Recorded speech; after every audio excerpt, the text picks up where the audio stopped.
The main point of difference between these two methods is the way in which the closing inventory is valued. In case of absorption costing, we see that the variable cost and the fixed cost, both of them are charged proportionately to the ending inventory. But marginal costing charges only the variable manufacturing cost or the production cost to the closing stock. So only a smaller portion of total cost is charged to closing inventory. So on account of that, there is a difference in the profit according to absorption costing and marginal costing. Absorption costing, the profit is higher. Marginal costing, the profit is lower. So that was the point what we have learned yesterday.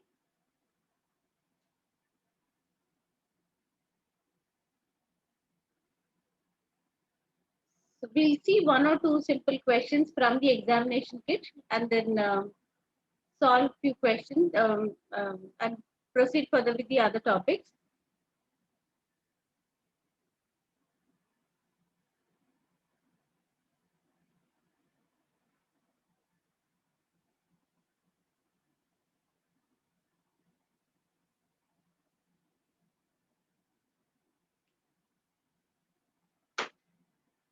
See on the screen, we have question number 222.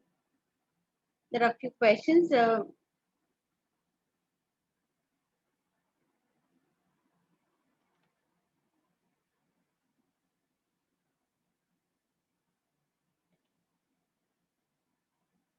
first question has what is the total contribution earned? So not very specific to this particular thing. Then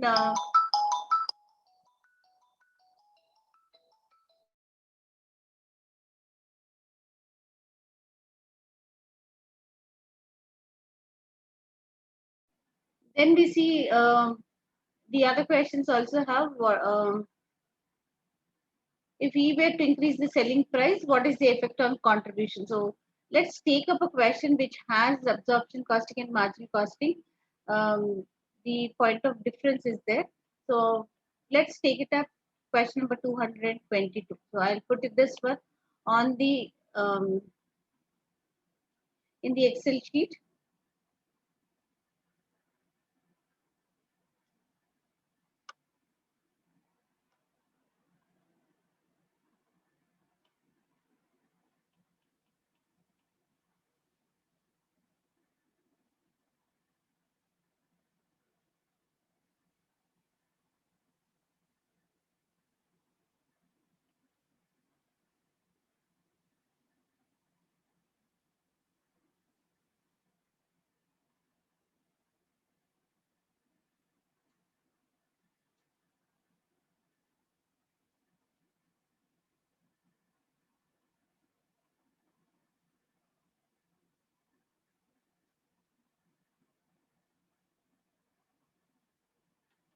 Just a second.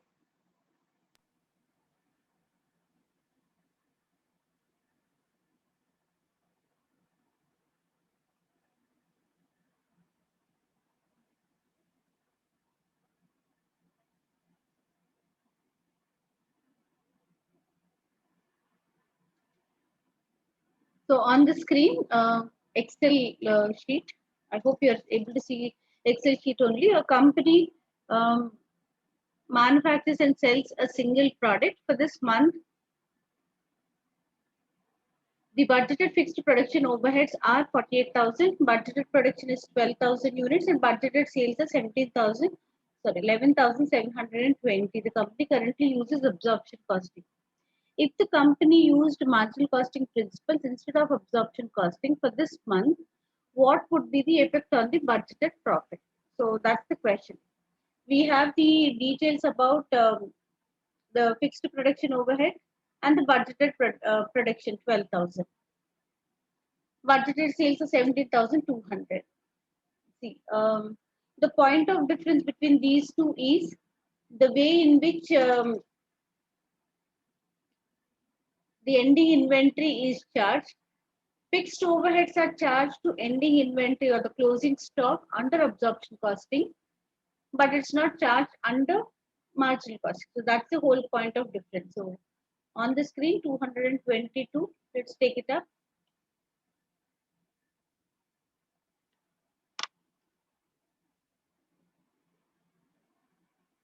We have budgeted fixed production overheads 48,000.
Then the next part of it, just write what is budgeted production.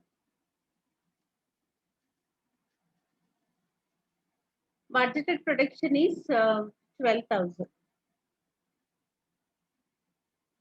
So the fixed overhead rate per unit, calculate.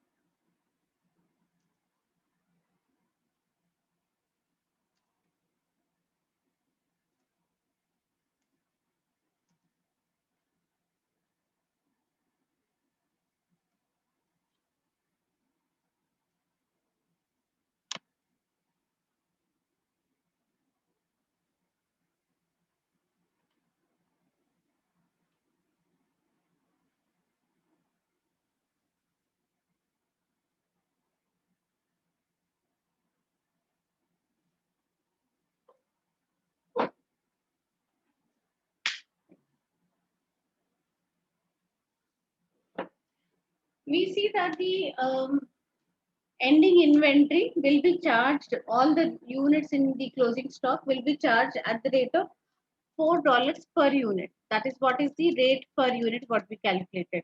And then we need to know what, how many units are in closing stock.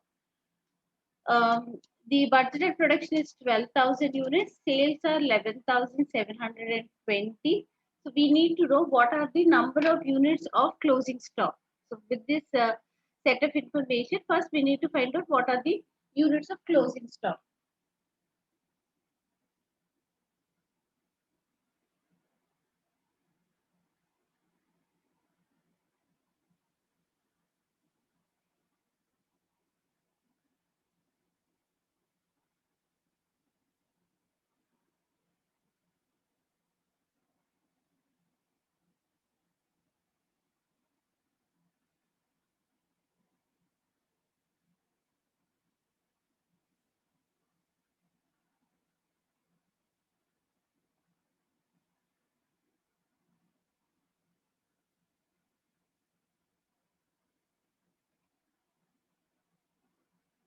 If we have the trading account, there is no mention about the opening stock. This is 0.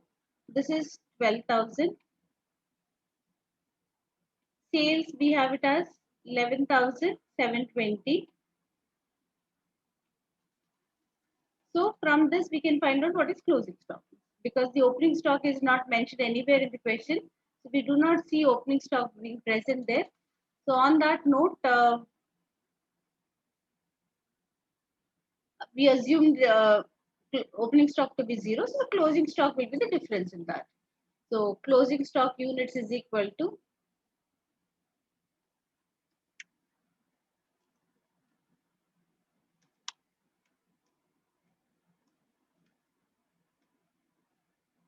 the number of units which are produced minus the ones which are sold, which is 11,720. So how many are unsold?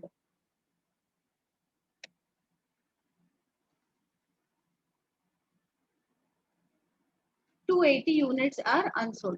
So now these 280 units will be charged at the rate of 4 under which method? So absorption costing when we look into the absorption costing, the method of absorption costing and the marginal costing,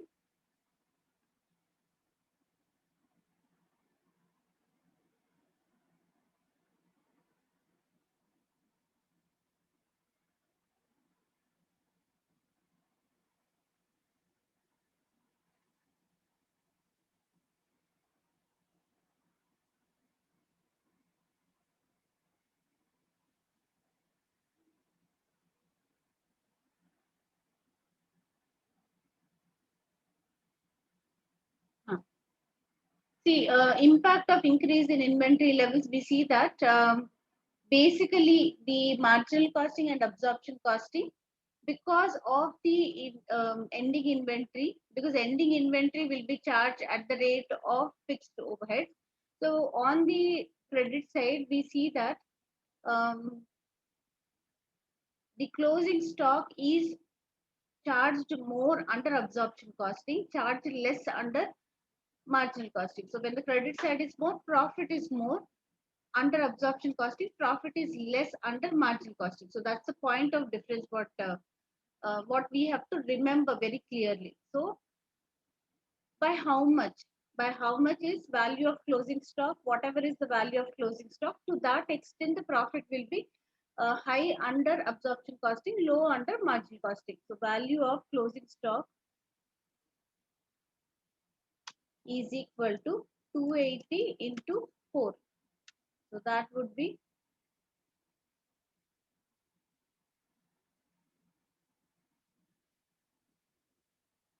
so 1120, that impact on profit also will be 1120. So which one will be higher? If the company used marginal costing, so under marginal costing, what is the result? Marginal costing profit is lower than the absorption costing absorption costing profit. So the question is addressing about what would happen to the profit as per the um, marginal costing. So the question is addressing about the marginal costing. What will be if the company used marginal costing? So marginal costing is used, profit will be lower in marginal costing. So profit will be lower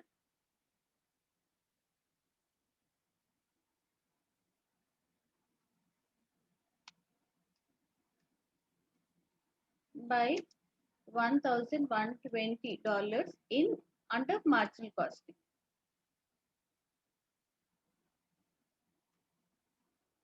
So this is the main point of difference between these two. So just remember this clearly, and then you will be able to understand that it better.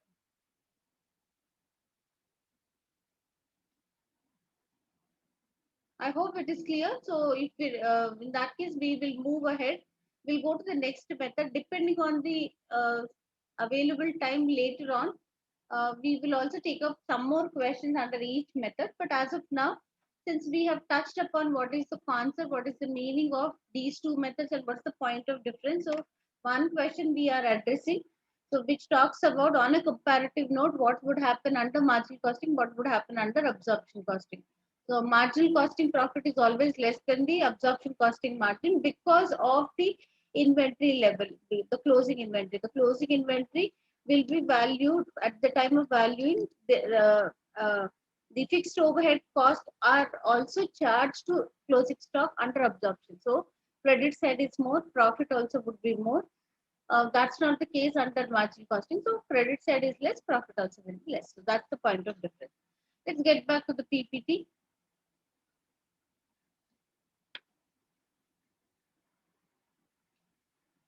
Chapter 9.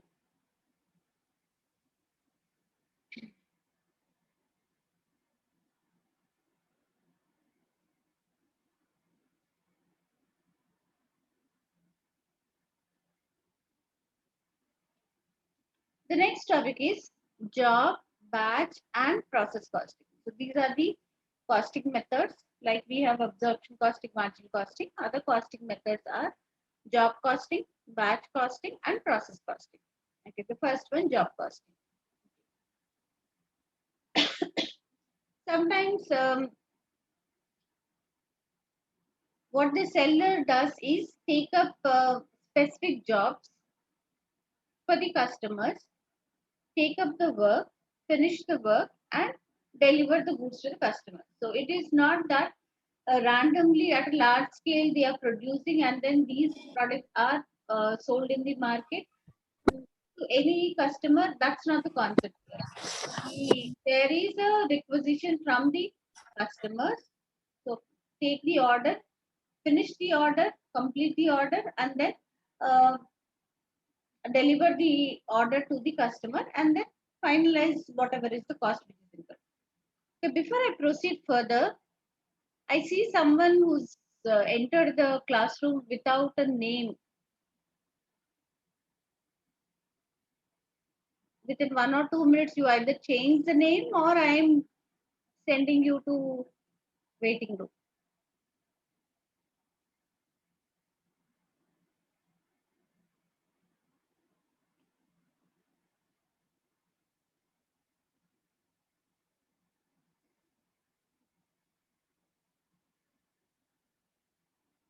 So in such cases, we see that job costing method is followed. Job costing is when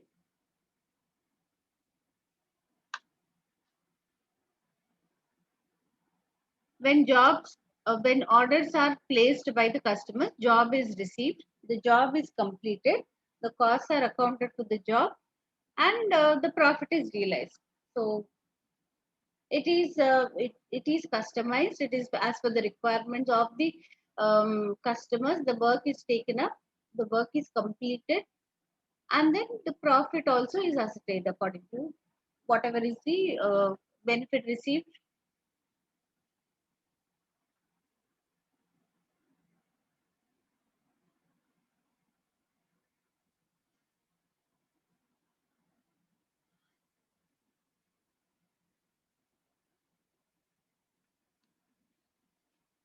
The next one is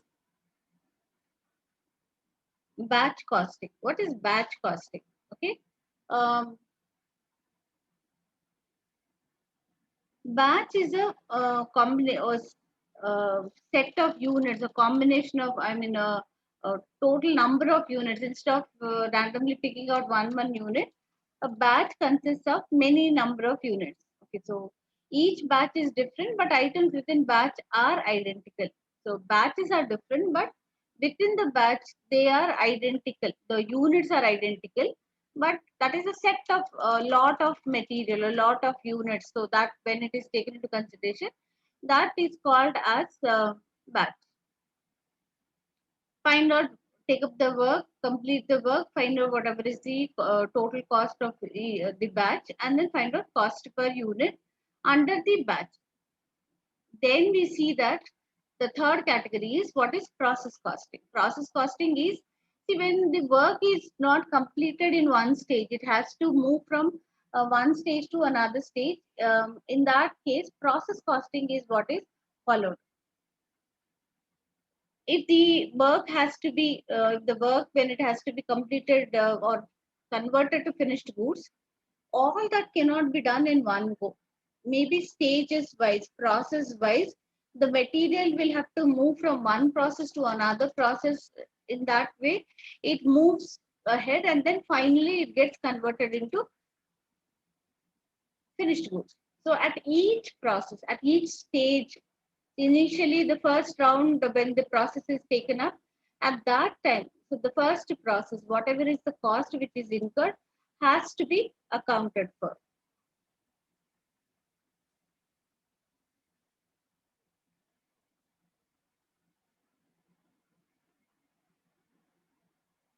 This is by nature, it is continuous in nature, continuous operation costing.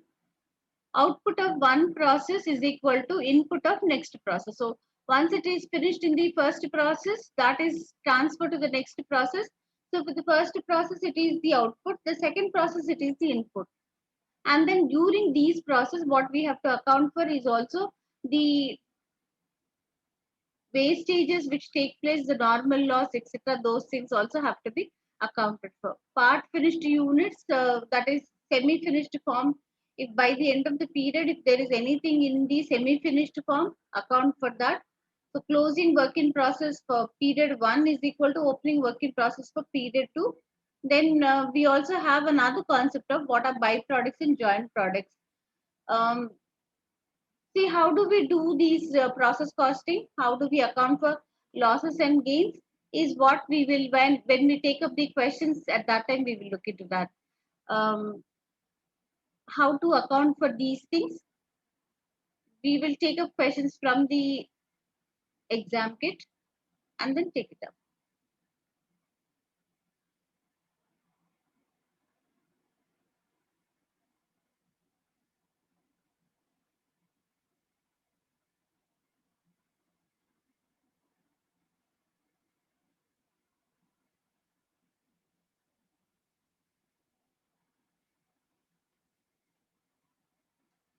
First, let's do job costing.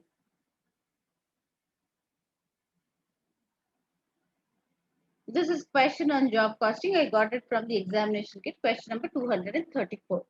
Let's read this question. A company operates in job costing system.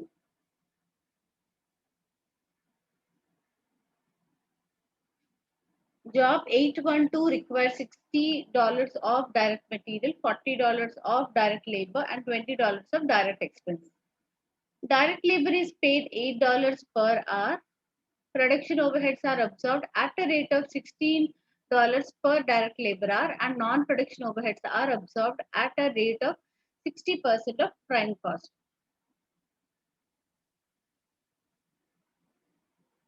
I'm so sorry. Sorry, I thought Excel sheet is there on the screen. This is the question. I'm really sorry. Please look into that. Question number 234 for job order costing.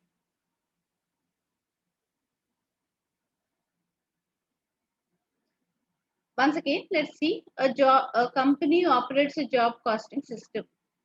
Job 812 requires $60 of direct material, $40 of direct labor, and $20 of direct expenses.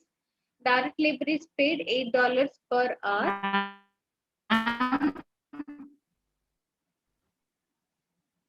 Yes.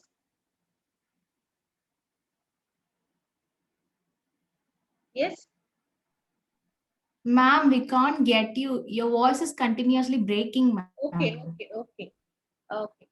Maybe my internet connection is not stable. I will change the connection.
Please tell me if it is clear or if it is breaking anywhere in between. Please just inform me.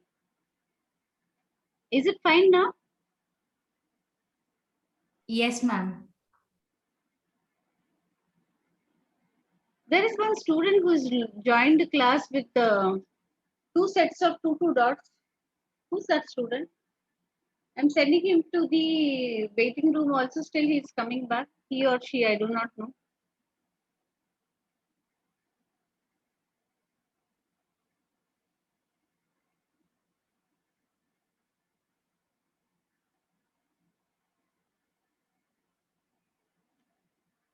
Question number 234 on the screen, we see a company operates a job costing system. Job 812 requires $60 of direct material, $40 of direct labor, and $20 of direct expenses. Direct labor is paid $8 per hour. Production overheads are absorbed at a rate of $16 per direct labor hour. And non-production overheads are absorbed at a rate of 60% of prime cost. What is the total cost of job 812? So what is done in case of job order costing is the way the cost card is prepared and how the costs are accounted. Same is the pattern which is followed in case of job order costing also. Let's look at uh, what is a cost card. Since you have not done the cost sheet, cost statement, I'm just taking you to that cost card so you will have an idea about it. So what do? We add all the direct costs first. Direct material, direct labor, direct expenses are added. Then we find out what's the prime cost. After that, the overheads are added. So overheads are, I also mentioned that instead of adding all the overheads item by item, dividing and distributed. So the best possible thing what is done is there are certain overhead rates which are assumed, and based on the overhead rates, the calculation is taken up. So I hope you can see this one. If possible, I will also try to get this cost card to the Excel sheet. I don't know whether it works or not.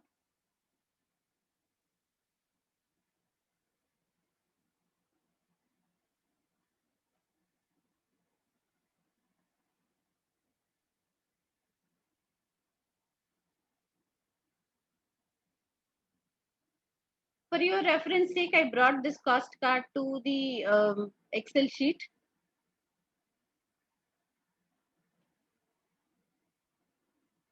Since you have not done this earlier, so only for that reason I brought it. What do we have in the cost card? We see that we have first the direct materials, direct labor, direct expenses. So now let's start. How do we account for that? So what is the total cost of job 812? Cost statement for job 812. Basically, we need to have the particulars column, and this is the amount.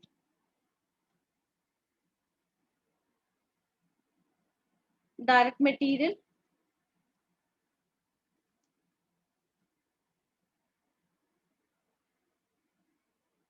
is 60. Then we have direct labor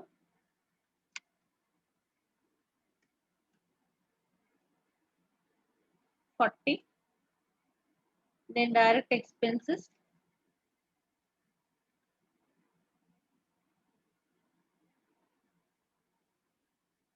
20. The sum total of all these three is called as prime cost. Just add them up.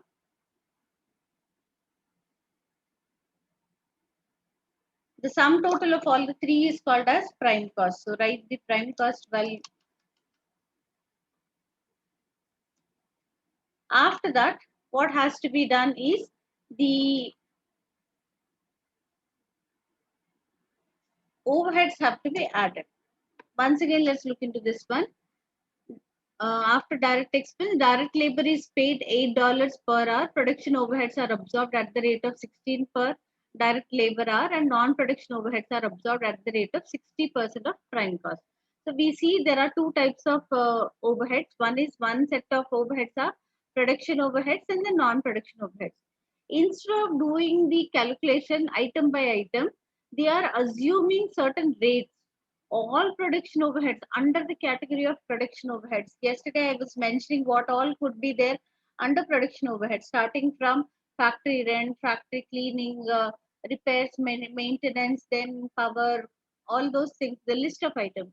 Instead of writing all of them item by item, what is normally done is all of them are calculated based on some overhead rate. Here also they are assuming a overhead rate, which is production overheads are absorbed at the rate of $16 per direct labor hour. So how are they calculating? 16 into the number of labor hours. That's what they are doing that and then calculating it. So any number of production overheads, for all of them in one go, the calculation is taken up. Let's write add production overheads. How are they doing that? So that's done based on $16 into number of hours. But then how do we know what are the number of hours? We can calculate what are the number of hours. See, direct labor, the total cost of direct labor is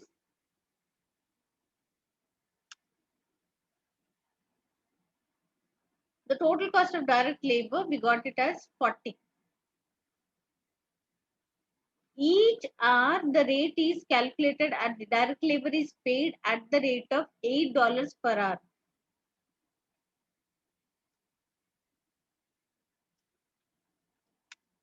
Direct labor rate per hour is equal to 8.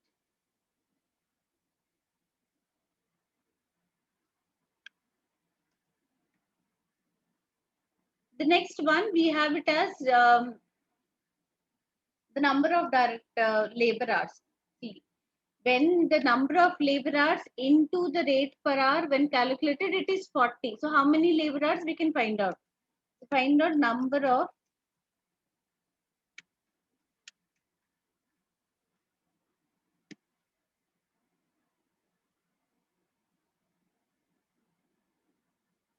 five.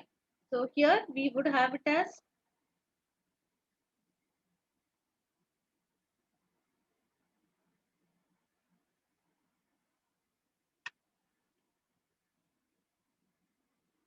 so how much will this be? 16 into 5.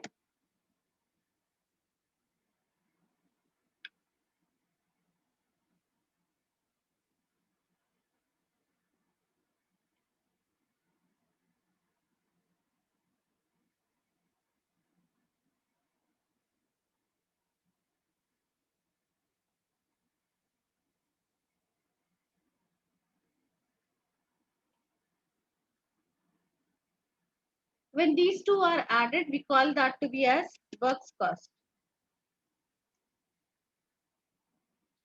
Now the non-production overheads have to be added. Non-production overheads. What are they assuming it to be for the amount of non-production overheads? They're calculating at the rate of 60% of prime cost. So this is 60% into prime cost. How much is prime cost? 120.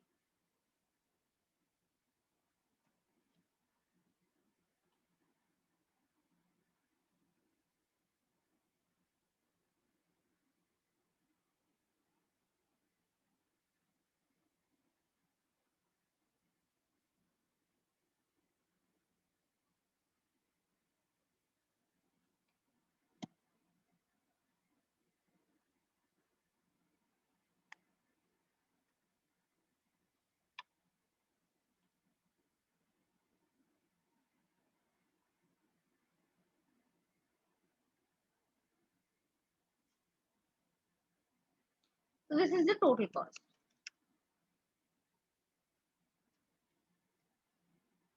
Total cost is 270.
Okay, let's see the next set of questions. The following data are to be used for the next two questions. A firm uses job costing and recovers overheads on a direct labor cost basis. Three jobs were worked on during a period, the details of which were job 1, job 2, job 3. We see opening work in progress, material in period, labor for period. The overheads for the period were exactly as budgeted, 140,000. The actual labor costs were also the same as budgeted. Job 1 and 2 were the only incomplete jobs at the end of the period. What's the value of closing work in progress? So, any work which is not completed at the end of the period is called as work still in progress or process. We call it as work in progress, work in process. There are three jobs which are taken up, job 1, 2, and 3. Jobs 1 and 2 were only incomplete jobs at the end of the period, which means the job 3 is completed.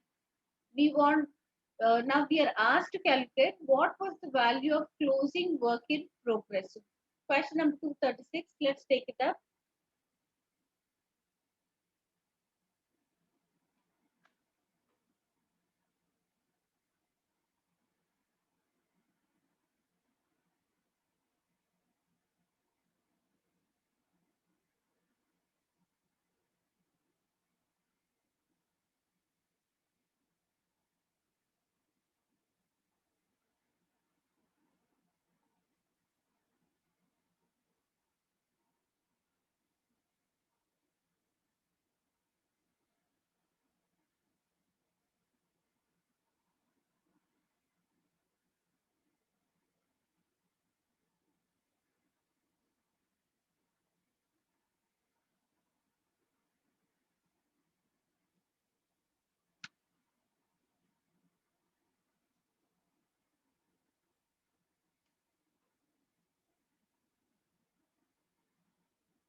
What do we have in the statement? We have three items. One is opening work in progress, material, labor. So all three of them are debit items. The cost of the previous period's work in progress brought to the current process. So at the beginning of the period, we start with the opening work in progress. So take the opening work in progress. After that, take the material cost. Then take the labor cost. Then first, let's write these three.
The overheads for the period also is given. Overheads. So that has to be calculated. Overheads for the period were exactly as budgeted 140,000. Actual labor costs were also the same as budgeted. Jobs 1 and 2 were only incomplete jobs at the end of the period.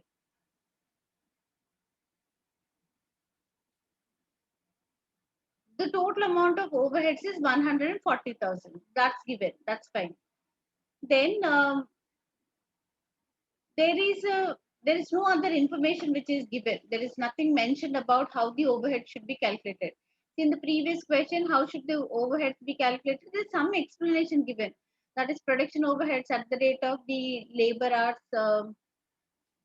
Something is mentioned, but here we don't have any such explanation, any such information. Only thing what is given is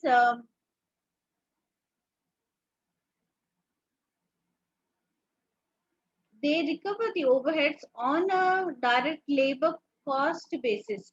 So first let's find out what's the total labor cost. So based on that, it will be absorbed. It's calculated as a percentage of the labor.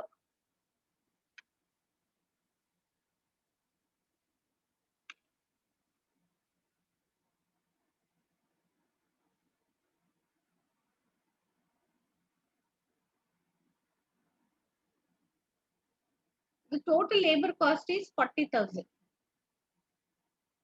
Total overhead cost is 1,40,000. So we see that.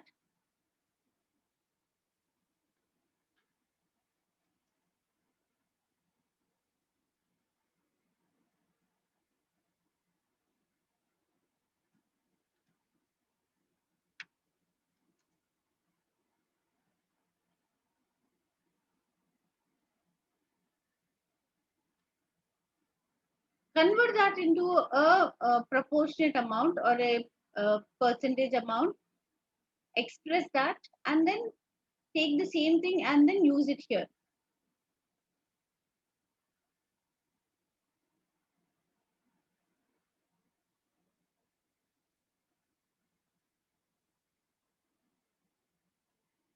The total labor is 40, total overhead is 140. So the relationship between labor and overhead has to be taken.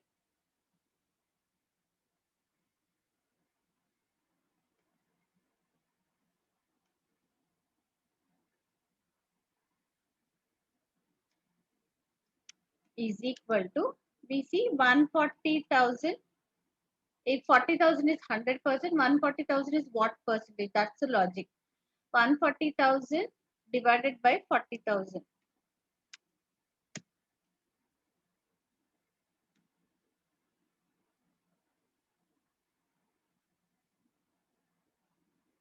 3.5 times. So whatever is the labor amount, that 3.5 times is the overhead amount. As simple as into 3.5. Sorry,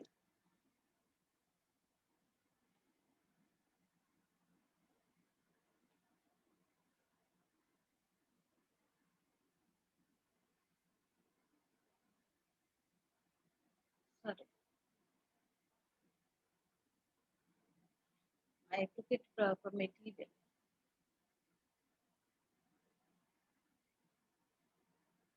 Labor is 12,500 into 3.5.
Question number 236. What does it say? What was the value of closing work in progress? Work in progress would be there for incomplete jobs. Here it says that jobs 1 and 2 were only incomplete jobs. Job 3 is completed. So the value of ending inventory will be, value of closing inventory will be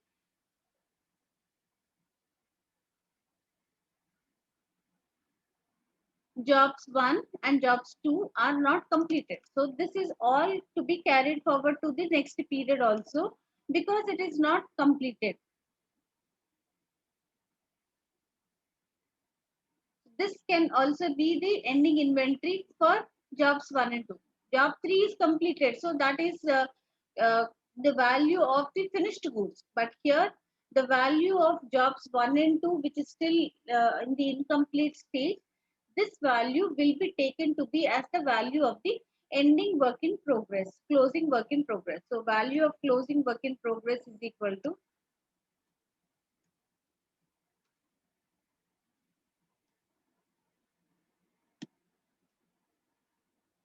81,900 plus 132,525 is equal to.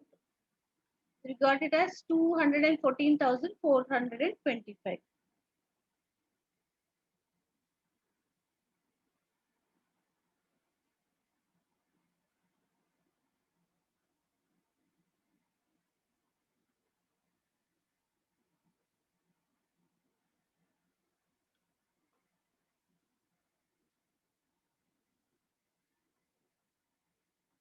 Shall we see the next one? Question number 237. 237 says, Job 3 was completed during the period and consisted of 2,400 identical circuit boards. The firm adds 50% to total production cost to arrive at a selling price. What's the selling price of the circuit board? We have to only focus on job number 3. So we see job number 3.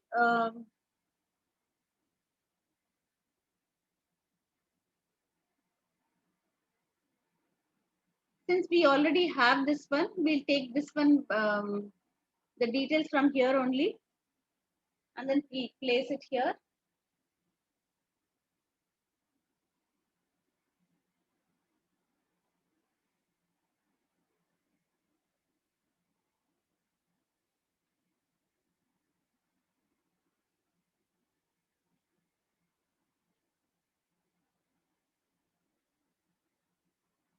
So take job number 3. The details already we know.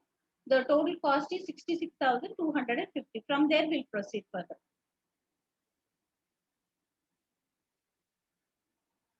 What are they doing? The firm adds 50% of total production, 50% to total production cost. So now we see the total production cost is 66,250 is the total production cost. They are adding a profit margin. Profit margin is at the rate of 50% of the total production cost. So add profit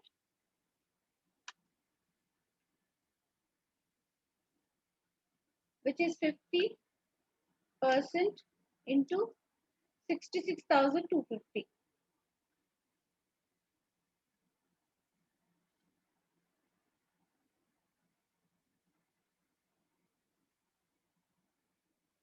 Add it up and that becomes the selling price. Cost plus profit is equal to selling price. So this is sales. We want selling price per unit. So first let's take the number of units. Number of units are 2,400. So selling price per unit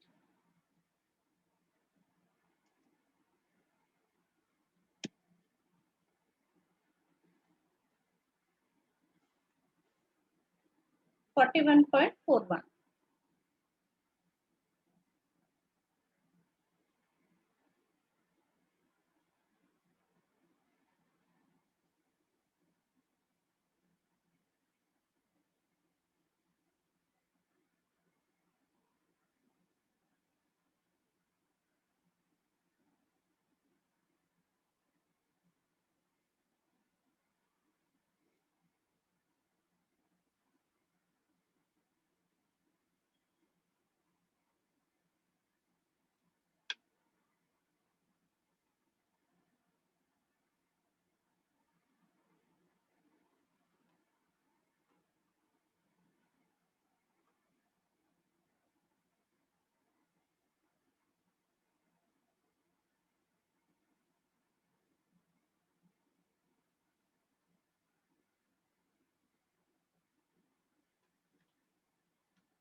Question number 238.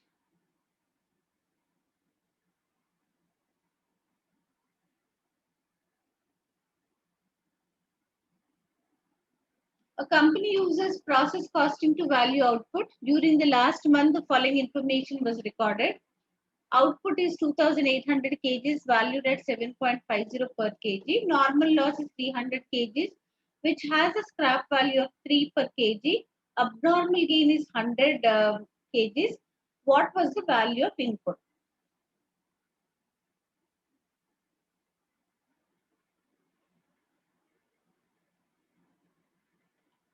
Let's say this is a process cost account. Whatever is introduced into the process, which will be recorded as input. So input, whatever is introduced, this input should come out as output. Some processing will take place and then this would come out as output. But does it happen always? The input and output do not match with each other because a part of the input gets lost during the process. Maybe because the nature of material is such that they have to lose the material. Maybe the material spills on the way, it falls on the way. If it is liquid material also spills on the way. If it is in any other form, it can get evaporated. So some material definitely would get damaged depending on the nature of material.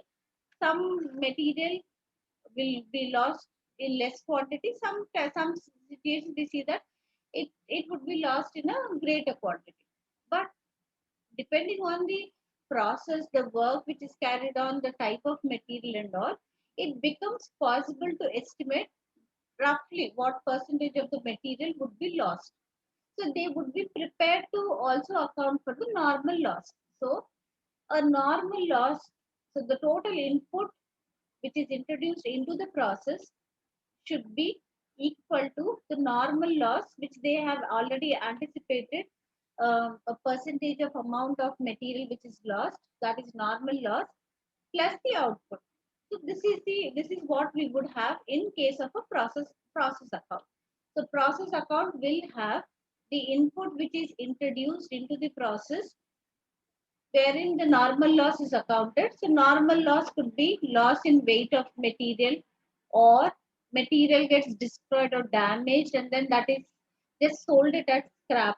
Some value, minimum value which is realized, that is not the exact value of the material, but because it is not usable, it is damaged, it will be discarded or it will be sold for some very, very minimum amount. So then we call it as scrap value. Either loss in weight or scrap. After accounting for that, they would take the difference, that is from input normal loss is deducted, it would be output. But basically normal loss is an estimation. They would not wait until what exactly is the normal loss which happened and they do not account for that. Usually the practice is that they observe that at least a percentage of material gets lost. Let's say 2%, 5%, something depending on the type of material. So if a part of the material is usually lost, so to that extent, that part of the material, they directly account it in the process account. If it is 5%, so 1,000 units, if they are introduced as input into the process, 5% of it is lost. So 5% of 1,000 is 50, account for 50, and the output should be, if, for example, if this is 1,000, if it is a 5%, okay, 5%, then it would be 50, and then the output would be 950. So they have to verify whether the output is 950. Sometimes it is not equal to 950 because very precisely the loss will not happen according to the estimation. So this is how the process account is prepared. So what do we have details? We have the output is 2,800, normal loss is 300, abnormal gain is 100 kgs. Okay, so what's this abnormal gain? What's the concept of this abnormal gain? I told you that normal loss is basically an estimated percentage. So because in the past it happened, so they assume it to be the same for this particular period also, and then account for that. So input minus normal loss should be exactly equal to output. But if there is a mistake in the estimation, there is a possibility of either an abnormal loss. When would they have abnormal loss? When they have estimated less amount of normal loss. Okay. So let's say that the output is 900 instead of 950. If the output is 900, in such case, is it tally? This is 1000 here, this is 900 here, this is 50. Then we see that they have accounted normal loss at a wrong assumed value, wrong assumption, a wrong assumption of normal loss. So they have accounted for less amount of normal loss, wherein output when it is only 900, which means that that period they have an abnormal loss of 50. Over and above the normal loss, if anything else is lost, we call it as abnormal loss. Similarly, let's take another example. The same 1000 input, if input is 1000,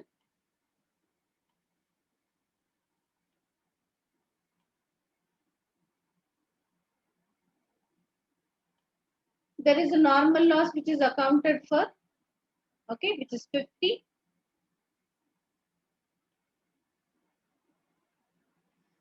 The output,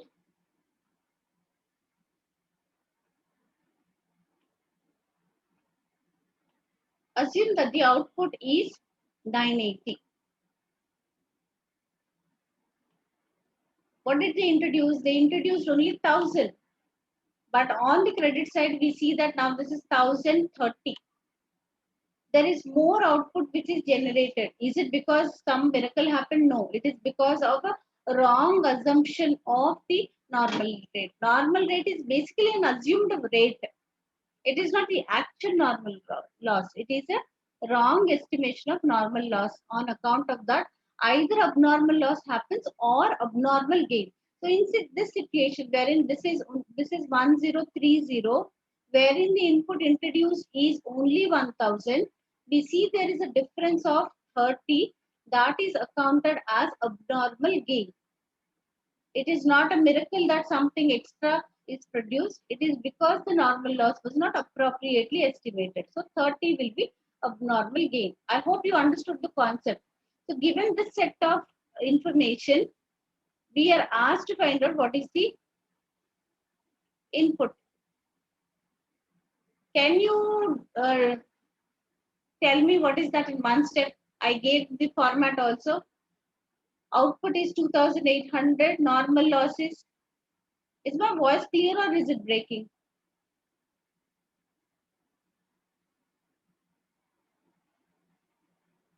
Is my voice clear or is it breaking? It's clear, ma'am. Okay, okay. Because a message was popped up saying your internet connection is not stable. That's why I asked.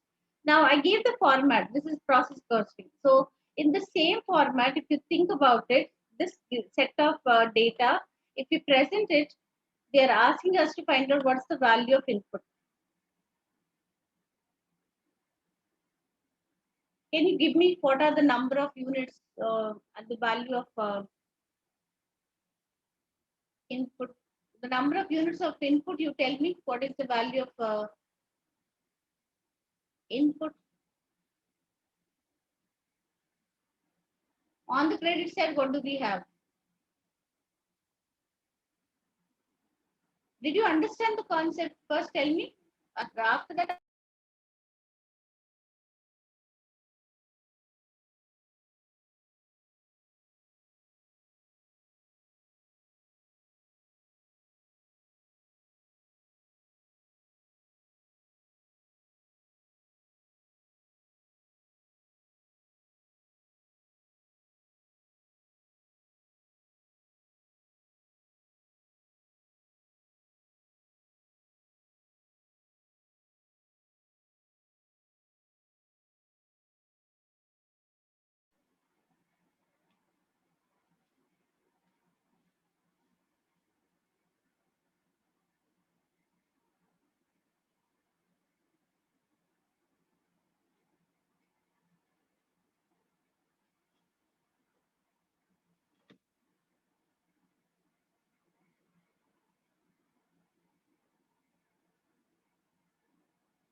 Okay, we have to prepare a process account. So we the first thing we have it is particulars.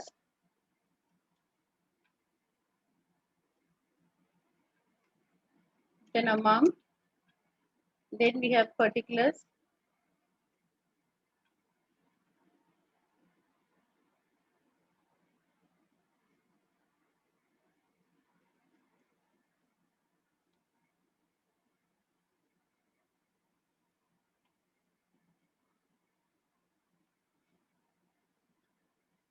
On the debit side, the first item what we would have is input. So here in case of it, we also have to account for the number of units. So there are two amount columns, one is units and then the other one is amount.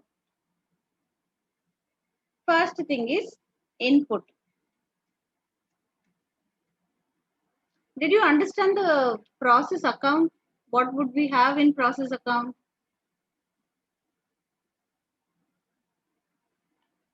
Any one of you please respond.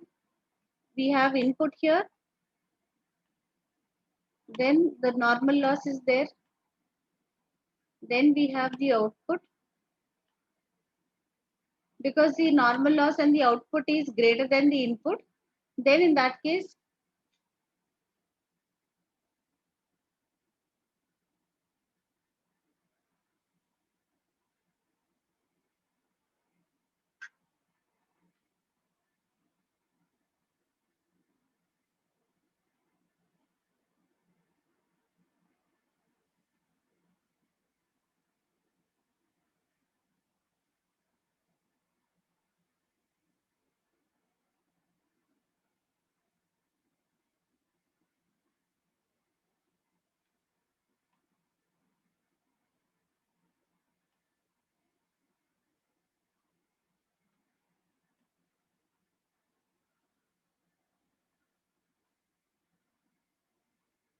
someone please respond. Is the concept of process account clear?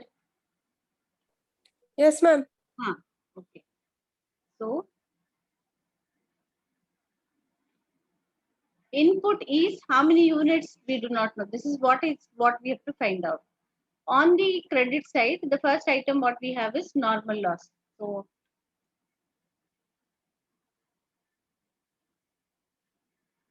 normal loss is 300 kgs valued at a rate of 3.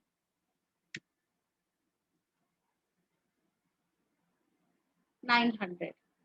Output is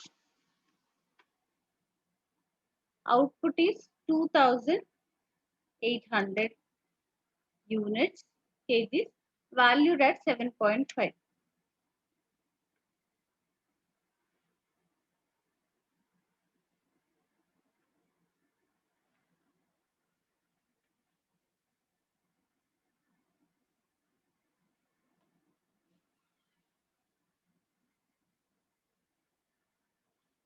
And then we have the abnormal loss also given.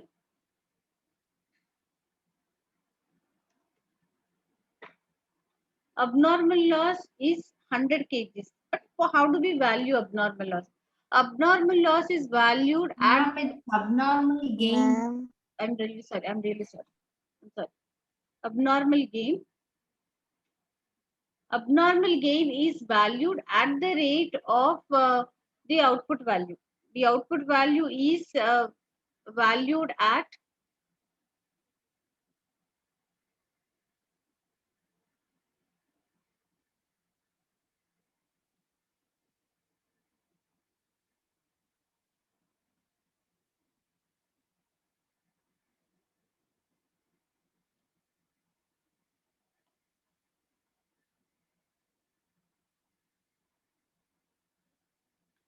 this is 3,100. The total on both the sides would be the same. This is 21,900.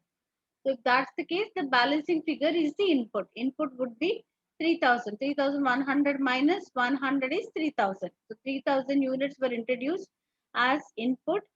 The cost of that would be is equal to 21,900 minus 750. That would be 21,150.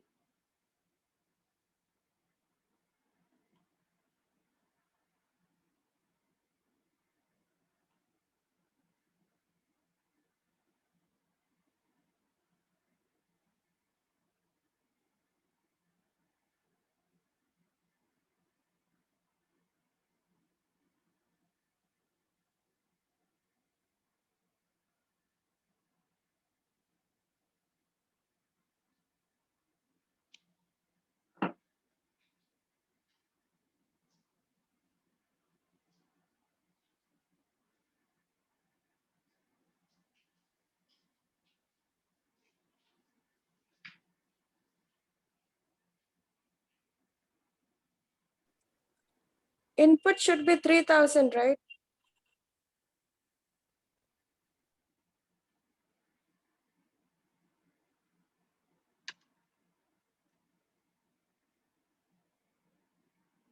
Right. Sorry.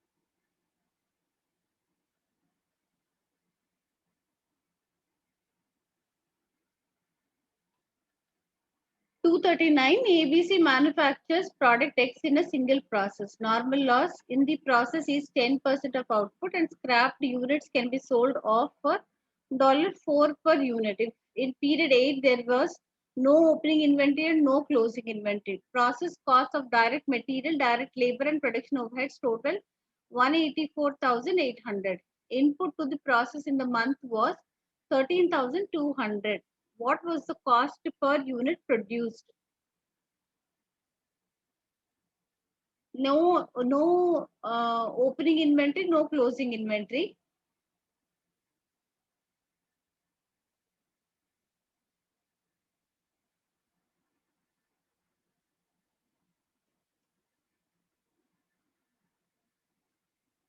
Input introduced is input to the process in the month was 13,200. So 13,200 units were introduced. Fine. After that, the first paragraph says that ABC manufactures ABC manufactures product X in a single process. Normal loss is 10% of the um, is 10% of output, and scrapped units can be sold off at $4 per unit.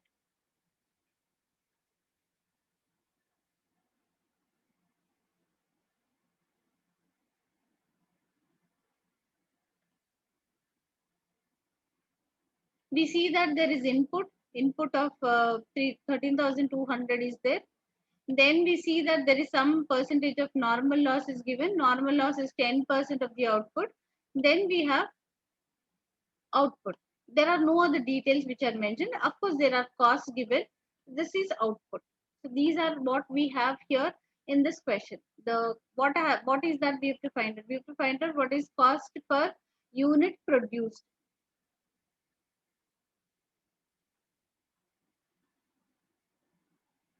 Normal loss is it given based on a percentage, or the percentage is it based on input? See, if 13,200 units are introduced into the process as input, the percentage is calculated on output. This is calculated on output. Unless we know what is normal loss, we cannot find out what is output. But without knowing output, we cannot calculate normal loss. So in such situations, how do we calculate? So let's just quickly look into that. Input, it is 13,200, because in the account we do not have any other details like the opening inventory, closing inventory, abnormal loss, abnormal gain, those details are not there. So assuming that it is only the input normal loss and the output. So those details have to be taken into consideration. So because we need to now find out what are the number of units of normal loss which happened, less normal loss, then the resultant figure is output. We do not know what is output. We do not know what is normal loss. They are both interconnected. So here, if we take this to be as 100%, sorry, if because the percentage is calculated on output, so if this is taken as 100%, because the base is always taken as 100%. 10% of the output. So output is the base. 10% of the output. Output becomes the base. Normal loss percentage is also given as 10%. If after deducting 10% from the input, if it stands at 100%, how much is input? Input would be 110%. So I think if 110% is 13,200, what is 10%? What is 100%? So these things can be calculated. Calculate that.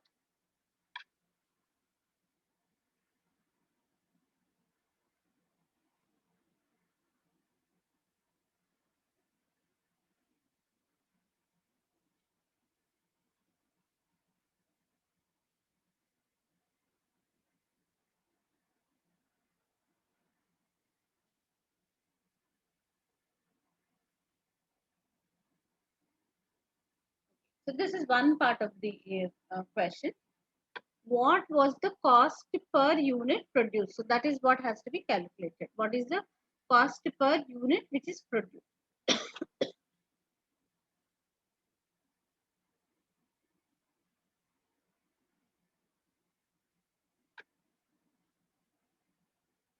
Process cost of direct material, direct labor, and production overhead. All three of them added together is 184,800.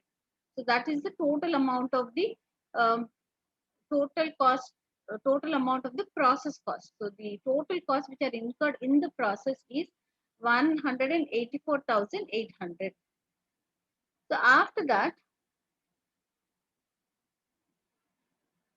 out of the total cost, a part of that would be charged to the normal loss. Normal loss also has to be valued. See, and scrapped units can be sold off at 4 per unit. So that part has to be adjusted. We have to adjust the number of units of normal loss into 4 if that is adjusted against 184,800. The rest of it will be the value of the output. Once the value of the output is known, we can find out what is the cost per unit of the output.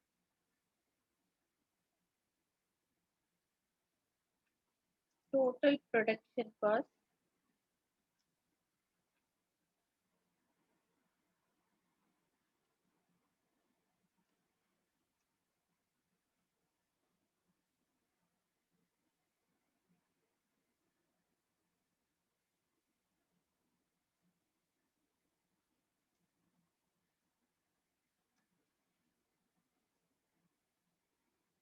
Number of units are 1,200, each of them valued at 4.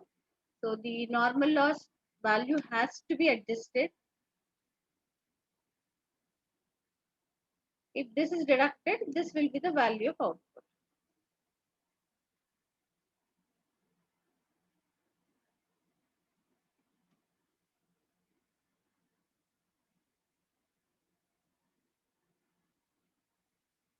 What is cost per unit produced?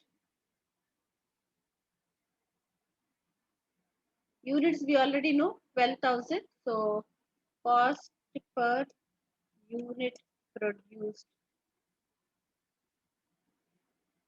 This would be 180,000 divided by 12,000.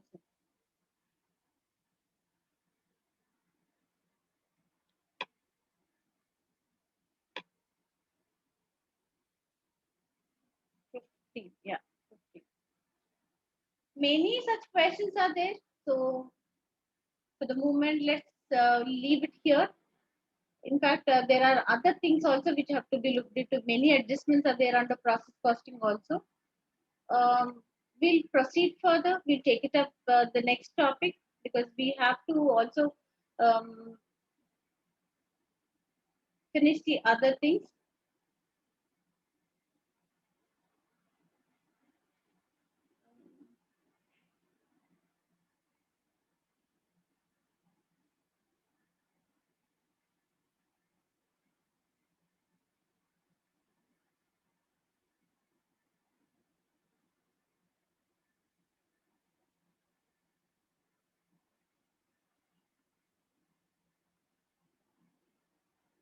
Another type of question here in process costing only, I will take it up and then we'll work it out.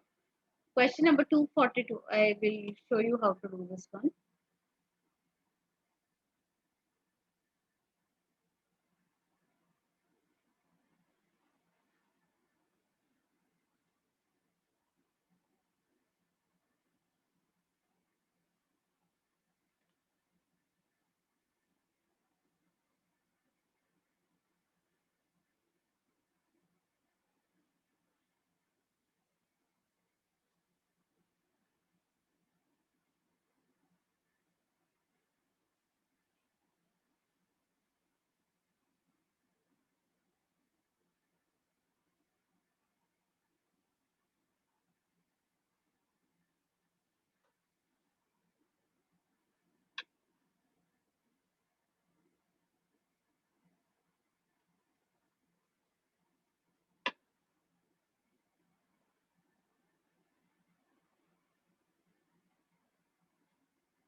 Okay. We're still in the process costing. Process costing, apart from valuing the normal loss, output, abnormal loss, abnormal gain, apart from that concept, we have another concept called as the value of the work in progress and converting that or taking that to be as equivalent units. Simple example, let's say that um, if a chair is made, 50% of the work is done in one chair. Another chair is also simultaneously worked out. That is also 50% worked out. So two chairs, 50%, 50% work is done. So in terms of equivalent units, how many chairs are made? This 50%, this 50%, when they are added, we can count it as if one full chair is completed. So technically, there is that is not the final output. But in terms of if we are converting that into the percentage of work completed, converted into number of units, it can be taken as one equivalent unit. It is not one unit, one final output, but one equivalent unit. It can be converted into that.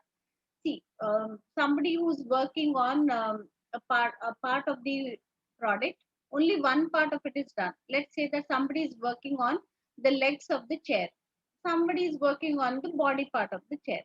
So the worker who's working on legs, he goes on first finishing. He finishes off the legs.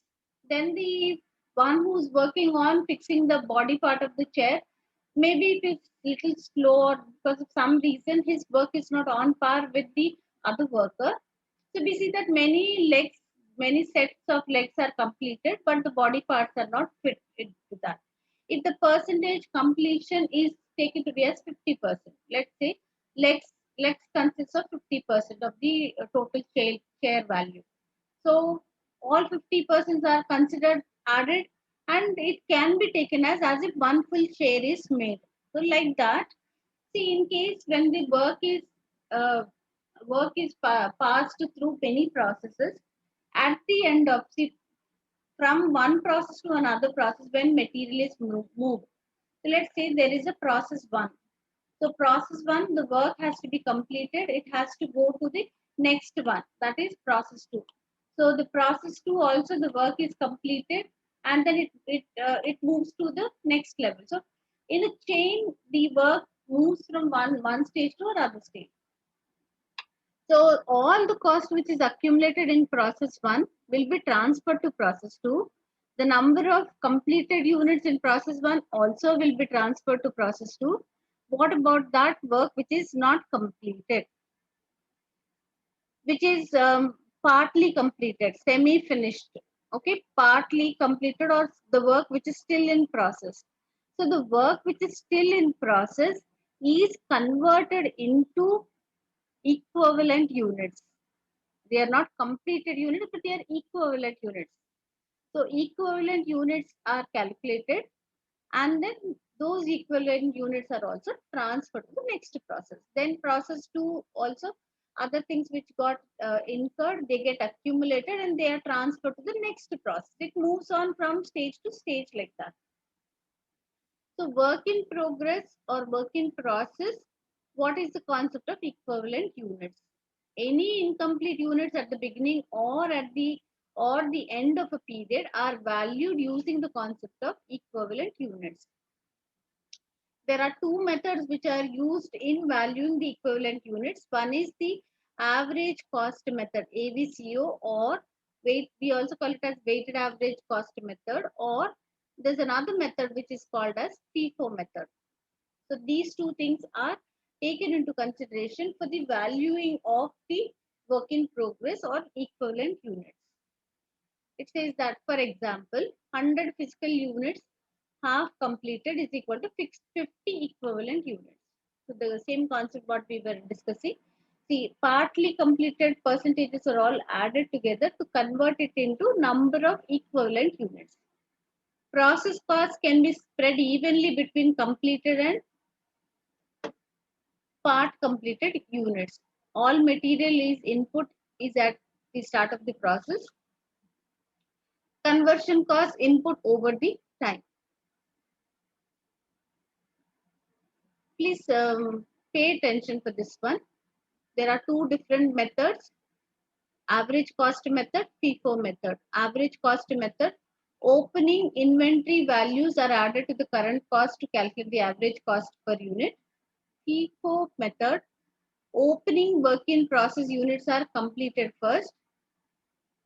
Process cost in the period allocated between finished to opening work in progress units. So even if I read also, you won't understand. Let's check this one. I'm trying to put in all my effort to explain this to you, because you still have no clarity about the costing methods. The cost statement also you have not prepared. So it is a task for me also. Of course, it is a task for you to understand that, but bringing it to you also, if I am not clear at any given point of time, please stop me. Okay. There are two methods: average cost method and FIFO method.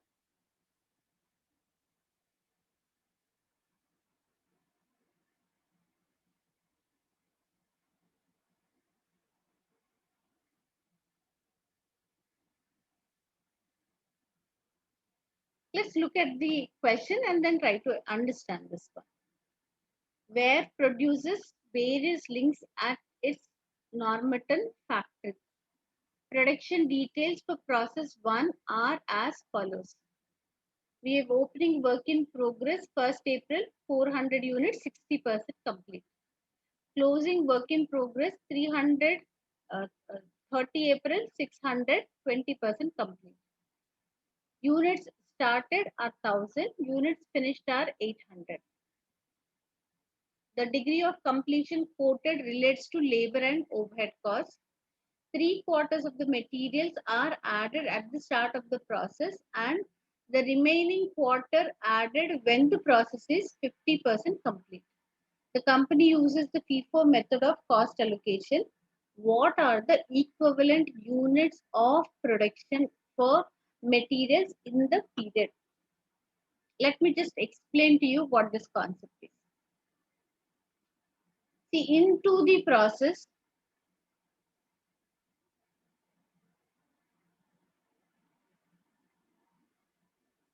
into the process, they have introduced some units. Units are started, but before units are introduced, they also have the opening work in progress. So we see opening work in progress units are there, which is brought forward from the previous process, previous period, previous process. Certain number of units which are in the semi-finished form are brought to the current process. Now fresh units are added, units are started. Units started are 1000. Okay, this is a quantity schedule. Then we see that units are finished. Some part of the units are completed or units are finished. After that, the rest of it is the closing work in progress. So nothing new about it. We understand what is this concept, but the whole point here is there is a percentage completion which is mentioned that has to be accounted for. When the opening work in progress was brought from the previous period,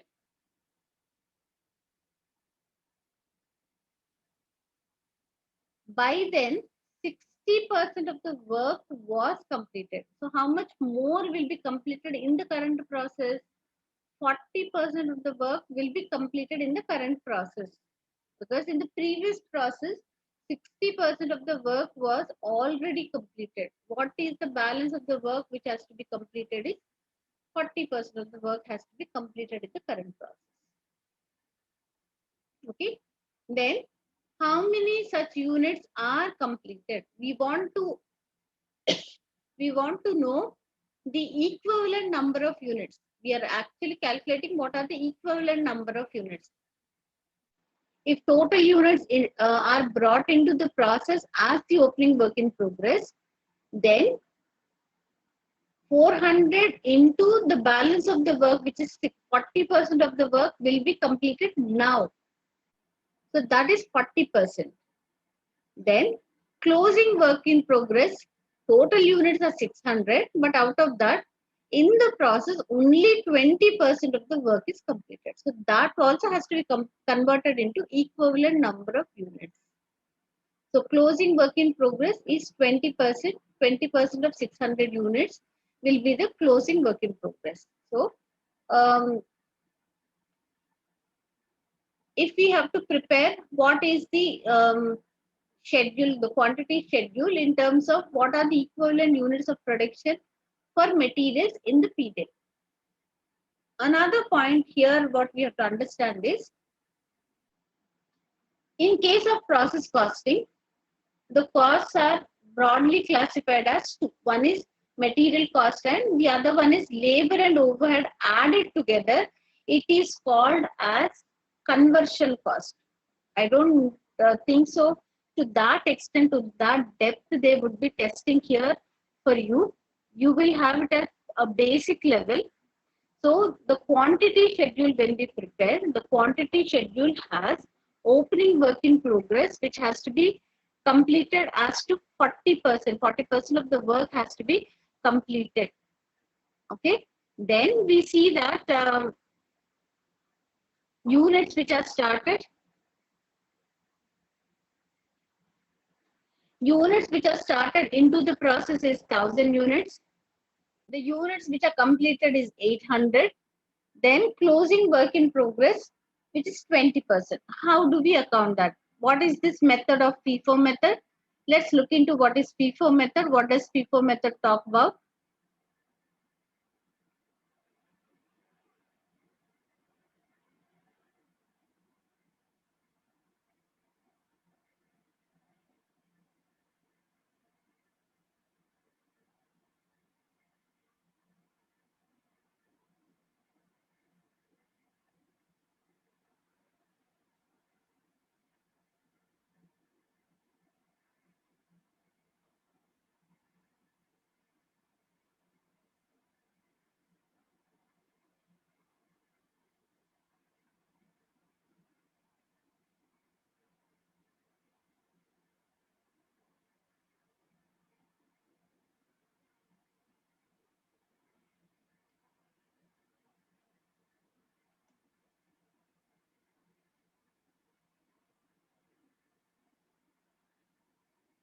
we are talking about quantity schedule, opening work in progress is 400. Units started are 1000. Then we see units finished. Units finished are 800. Then we have closing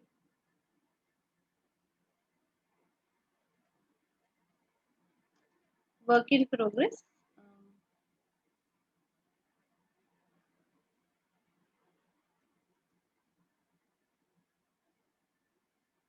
600. So both the sides we have 1400, 1400. This is how a quantity schedule is prepared. So there's no issue with that. Now a statement of equivalent number of units. That is what has to be calculated. In case if we are accounting for equivalent number of units, what are the things which we will be considering?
There are two methods. One is FIFO method. One is weighted average method. FIFO method considers whatever is the incomplete work to be completed in the process. So out of 60%, it will be taken as the balance of the work, 40% is completed in the current process. But weighted average method ignores the percentage of completion in case of opening work in progress, takes the entire 100% as if it is completed in the current process and it accounts for that. So let's look at the PPT. Opening inventory values are added to the current cost to calculate the average cost per unit. The opening work in progress units are completed first. In any process also we see that that is taken into consideration. Process costs in the period allocated between finishing opening work in progress units, then started and completed in the period, starting closing work in progress units. So these are the three categories which we would account in the statement of equivalent units. So if there is a statement of equivalent units, there is a format for that. We will take up the format.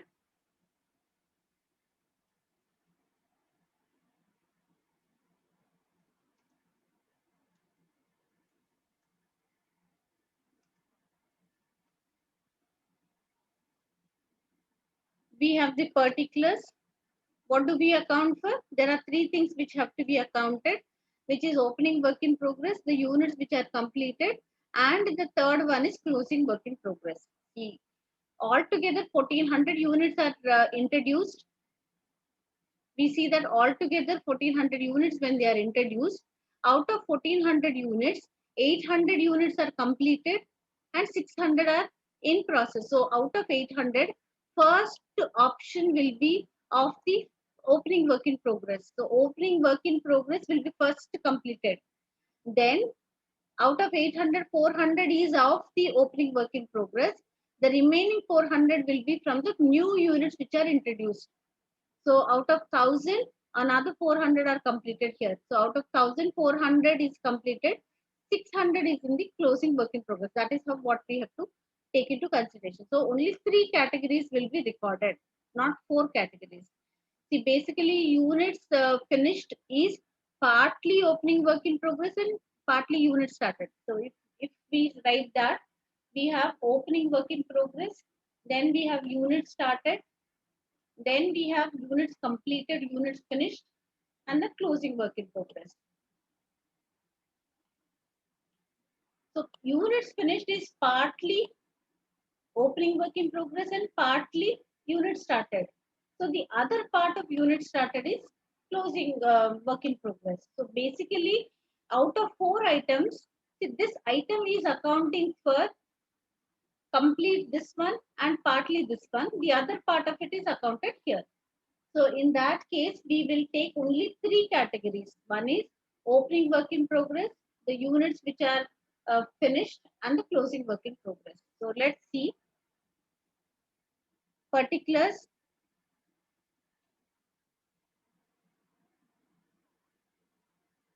Because it's only the material which is asked, conversion cost is not asked. So materials in terms of the unit,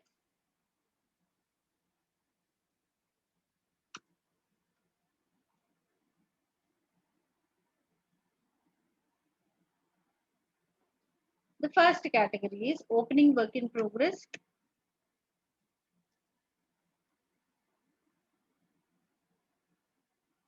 Then second one,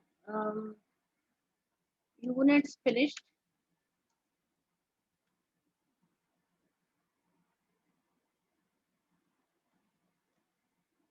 Then we see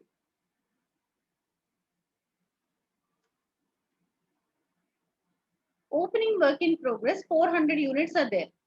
So 400 units,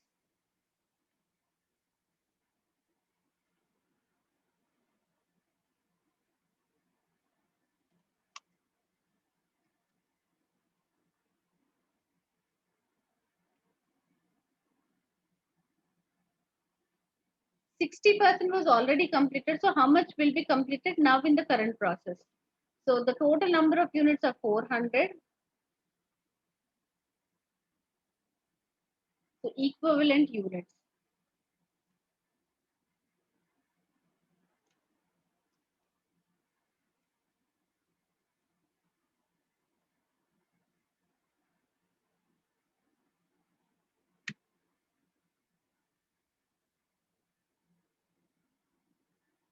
If they are totally completed, 100%. So this will be 800.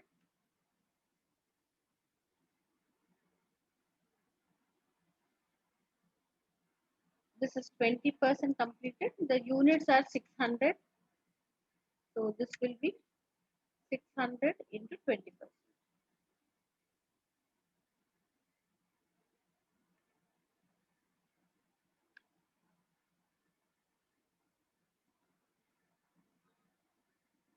There is no option 1080. 800 is completed.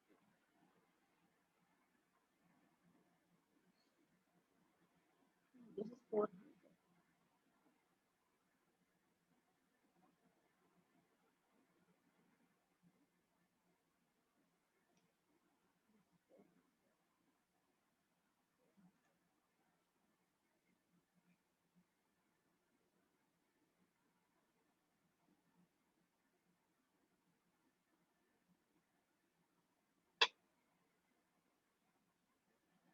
The total number of units which are completed is 800, isn't it? Total number of units which is completed is 800.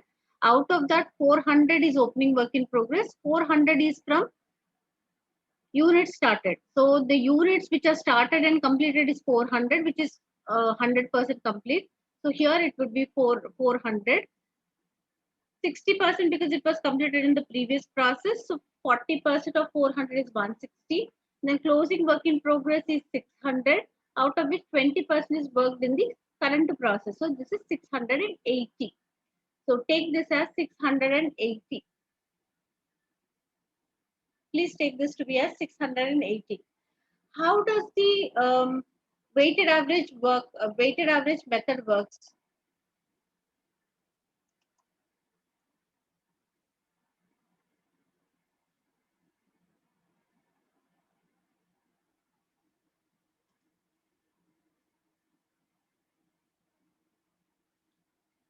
I don't think you will be asked at this level. But if let's say that if it is weighted average cost method, if they are working out average cost method, the same set of data, how does it look like? I'm putting it here. Irrespective of what happened in the past process, weighted average method assumes it to be as 100% completed in the current process. So this will be 400. This also will be 400, and this will be 920. So the point of difference between these two methods, technically when we understand what is the point of difference is, weighted average method does not assume that any part of it was completed in the previous process. So even if it was a part of the work was completed in the previous process, it ignores it completely and takes it to be as 100% complete in the current process. So that's the point of difference.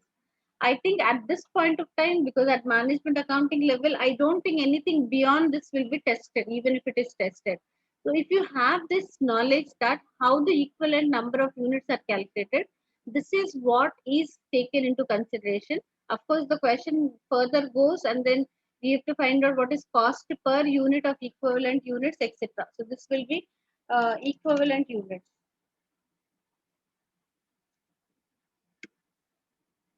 So we go beyond that, and then there are certain other adjustments also. But at this point of time, I think this much knowledge is sufficient for a first year student.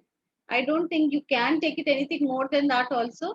So let's end this particular process costing topic at this point of time. First, we should account for opening work in progress, then units started and completed, then closing work in progress. So that is what is the order in which we prepare. The difference here is all units are assumed to have been completed in the current process under average cost method, but under FIFO method, only those units which have to be completed in the current process are accounted.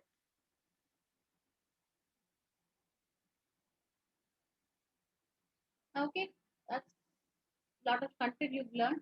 So there's another topic, joint and byproduct. I will take it up tomorrow. I think a lot of content you've learned. So we'll start with the joint and byproducts, then move ahead with service and operation costing. So I think tomorrow we'll spend only on this part of it, and then coming days we can take up the other things.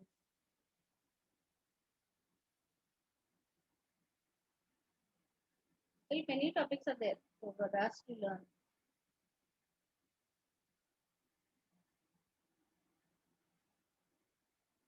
Any doubts still here? Whatever we've done, is there any doubt? So these are for the first time you're learning, so it may not be very clear for you, but I think when you work out these questions in the college according to your college curriculum, when you work out those things, there would be much better clarity about that, because practice also helps you to understand things much better. See, one time, one go, things cannot be learned. What people spend a lot of time in terms of learning and practicing, in one training class everything would be clear also is not what is possible. Okay, so let's take it up step by step, don't worry about that. So when you learn it in college and then practice it, it would be much better. Fine. So in tomorrow's class we will take up what is joint and byproduct, what's that concept, we'll look into that, and then do service and operation costing tomorrow.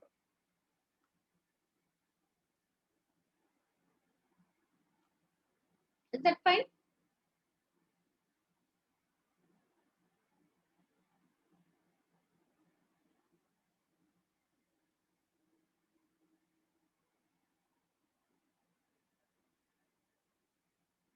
What happened? No response?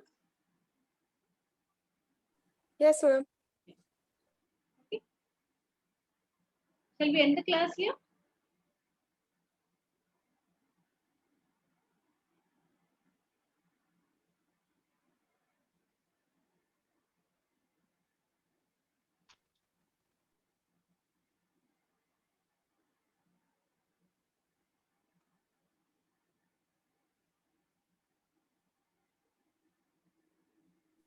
Yes, ma'am.